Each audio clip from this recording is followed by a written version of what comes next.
नमस्कार, स्वागत है आपका हमारे चैनल पर। मैं हूं आपके साथ शेरिन। राहुल गांधी की लोकसभा सदस्यता जाने के बाद आज कांग्रेस से लेकर तमाम राजनीतिक पार्टियां देश के लोकतंत्र पर सवाल उठा रही हैं और कह रही हैं कि राहुल गांधी की सदस्यता इसीलिए गई है क्योंकि वो मुखर होकर देश की सरकार से सवाल पूछते हैं और देश में लोकतंत्र खत्म हो रहा है। पर सवाल यही है कि ये प्रक्रिया जो है वो काफी सालों से चलती आ रही है। सिर्फ राहुल गांधी ही नहीं बल्कि इनके अलावा कई ऐसे सांसद और नेता रह चुके हैं कि जिनकी सदस्यता रद्द हुई है। तो आज इस पूरे मामले को लेकर भारत के लोकतंत्र पर सवाल क्यों उठाया जा रहा है, तमाम विपक्षी पार्टी और कांग्रेस की तरफ से, इस पूरे मामले पर विस्तार से बात करते हैं। हमारे साथ मौजूद है अजय, पत्रकार जी।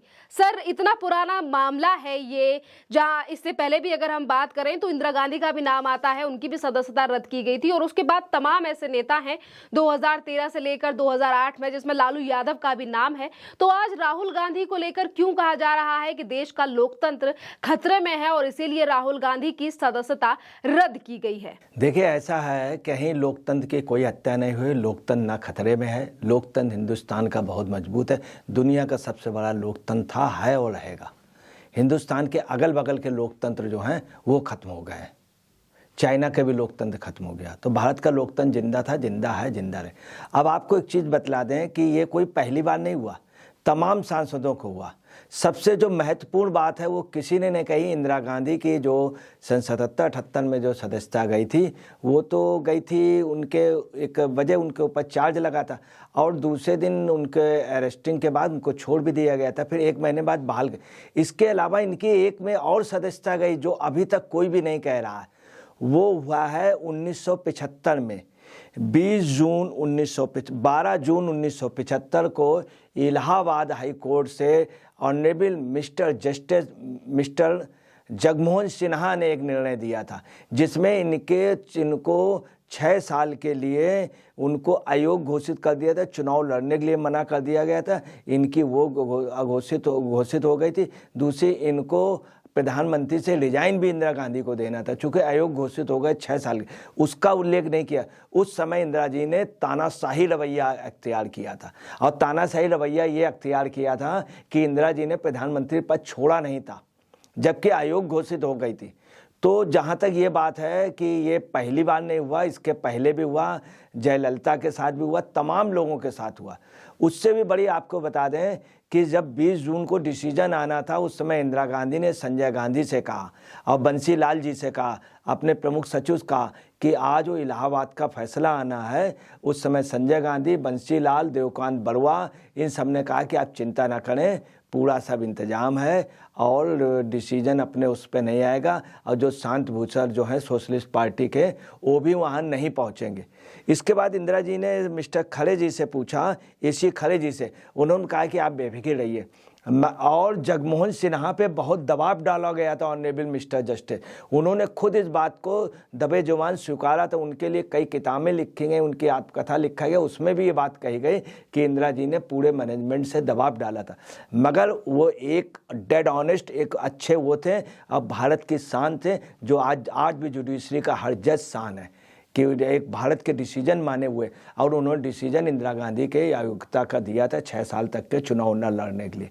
तो ये तो बहुत छोटी सी बात हुई। वो आप देखिए, उस समय भी यही पोजीशन थी कि इंदिरा गांधी के, उसके बाद भी इंदिरा गांधी ने 20 तारीख को रैली की थी। उसके पहले था कि 25 जून को वो रैली करने जा रहे थे जयप्रकाश नारायण, तो इंदिरा जी ने हड़बड़ी में 20 जून को रैली की, जो बहुत बड़े, आप सुन लिए, सभी जगह बसें भेजी गई थी, सभी जगह एडवांस बसों का दिया गया था, नाश्ते खाने पानी की व्यवस्था, दिल्ली में रैली की। परंतु 25 जून को जो रैली जयप्रकाश नारायण ने की, वो इतिहास की बहुत बड़ी रैली थी। उनके जस्ट जवाब में इतनी बड़ी रैली थी कि पूछिए नहीं। इंदिरा गांधी ने रैली पे कहा कि किसी से डरने दबने की ज़रूरत नहीं है, और 25 मिनट तक लगातार दूरदर्शन ने दिखाया था। उस समय 7,500 रुपये खर्च हुए थे, राष्ट्रपति की तनख्वाहें 10,000 रुपये थी, प्रधानमंत्री की 5,000, 7,500 रुपये सिर्फ कवरेज में खर्च हुए थे दूरदर्शन के लिए। और जो वो रैली थी बार बार दिखलाई गई थी। इंदिरा गांधी ने अपनी रैली के बाद में कहा कि अब सब लोग घर जाएं और जाके बॉबी फिल्म देखें। उसमें बॉबी फिल्म लगाई गई थी दूरदर्शन। आप अंदाज लगा लीजिए कितना ज़बरदस्त वो था और पूरा मैनेजमेंट था। उसके बाद क्या हुआ कि जब 24 जून को एक डिसीजन आया सुप्रीम कोर्ट से कि ये प्रधानमंत्री बनी रहेंगी और संसद सदस्य, उसका बाद में डेट पे सब कुछ डिसाइड होगा। तो ये पोजीशन रही जो आप ये कह रही हैं। तो बहुत से सांसदों की टिकटें गई हैं और बहुत से सांसदों की सीटें गई हैं। जयललिता की चली गई थी 2014 में, जब वो चीफ मिनिस्टर थी तो विधायक के रूप में उनकी वो हो गई, चीफ मिनिस्टरशिप से उनको इस्तीफा देना पड़ा था। जनवरी 23 को सबसे बड़ी फैजल जो लक्षद्वीप के थे, पीपी मोहम्मद फैजल जो राष्ट्रीय उससे थे, उनकी सदस्यता चली गई थी 10 साल के लिए। फिर हाई कोर्ट ने उनको बहाल कर दिया था। अक्टूबर 22 को आजम खान की चली गई थी जो 2019 में उन्होंने अभद्र भाषा का प्रयोग किया था। अक्टूबर 2022 को अनिल सहनी की चली गई थी जो राजद के विधायक थे बिहार से। वहीं अक्टूबर 22 को मुजफ्फरनगर के खतौली सीट से बीजेपी के एमएलए की चली गई थी।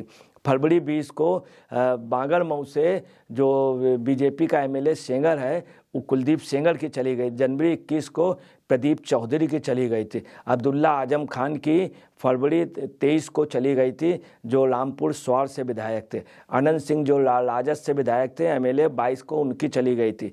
और 20 एमएलए जो वहाँ के वो भी निलंबित कर दिए गए थे इसके दिल्ली विधानसभा के। तो जो ये है ये कहीं ऐसा नहीं बहुत लोगों को हुआ, इन्हीं के उसमें इतना बड़ा बवाल मच रहा है।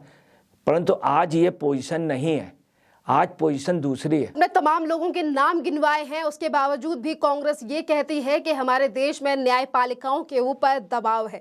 इससे पहले भी तमाम जो मामले रहे हैं उसमें तमाम जो राजनीतिक पार्टियां हैं, जब सदस्यता पर बात आई है तो उन्होंने सेशन कोर्ट का अगर फैसला है तो हाई कोर्ट का रुख किया है, हाई कोर्ट का फैसला है तो सुप्रीम कोर्ट में रुख किया है।